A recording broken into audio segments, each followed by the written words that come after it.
Dre, what's going on with you, baby? Just wanted to get your thoughts on how you thought Teo looked tonight, man.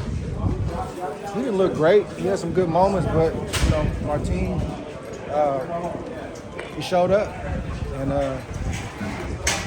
performed in a way that a lot of people didn't expect him to. It was a close fight, but Teo didn't look great. He didn't look great at all. Okay. Overall, how you rate his performance? I just said it. He didn't look great. He didn't look great tonight. Teo's been talking about wanting to fight Prograis next. He's really, really adamant about that, man. Prograis? Yeah, Prograis. How do you think that should be next for him, or do you want to see him get a few more fights up before? I don't think it'll be next. I think that he's in line to fight for the BC or the IBF. Jack Catterall? Well, not Catterall. WBO is WBO's Jose Ramirez. Well, Jose Ramirez actually next in line to fight Prograis, and this was like a second WBC eliminator. You sure that's the order? Yeah. Okay. So he's in line for Catterall and Taylor. Yeah, that's the one they said he wants to. Yeah. Yeah, I mean, any of those fights can be made, but they're probably going to go the route of the sanctioning body. So, bro, it's going to be hard at 140 no matter who he fights. And Prograis is different, bro.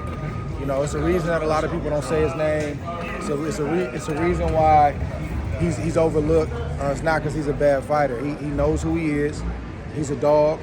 And when you sign to fight Prograis, you know what time it is. It's going to be a long night or a short night if you're not careful. Andre, what could have Teofimo done differently in this fight, facing Sandor Martin and southpaw? It looked like, Teofimo didn't land a lot of combinations in that fight. He's just waiting around looking for one big shot. He's gifted, man, with natural explosiveness and quickness, but he's relying on that too much. And didn't use his jab tonight. He would just paw with it, pose, stand in front, and just try to load up with big shots. You got a guy that's experienced like Martin, he'll start to pick up that rhythm and start to counter like he did. So he didn't show the creativeness with his offense, the feints and footwork. He just didn't show.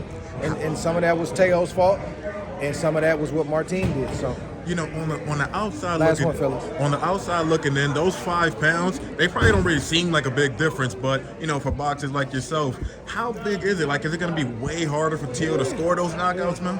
Yeah. It's part the weight. It's part Teo not doing what he's supposed to be doing. It's a combination of things. You know what I mean? The Cambosis loss, I think, is still weighing on him, even though it's a documented physical issue that he had. He still took the loss.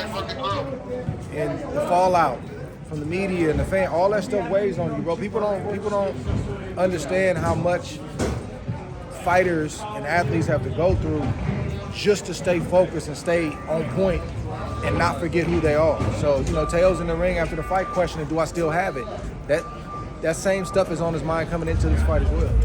It's probably, I know you said the last one, but I know it's probably impossible for you to answer this question because you ain't lost a fight since you were like 12, man. But if you was to talk to Teo, like, how do you kind of... Nah, but I remember my last loss, though. Like it was yesterday. Really? 12 years old? Yeah. Wow, Absolutely. okay. That's why I never lost it to him. Because I didn't like the way that felt.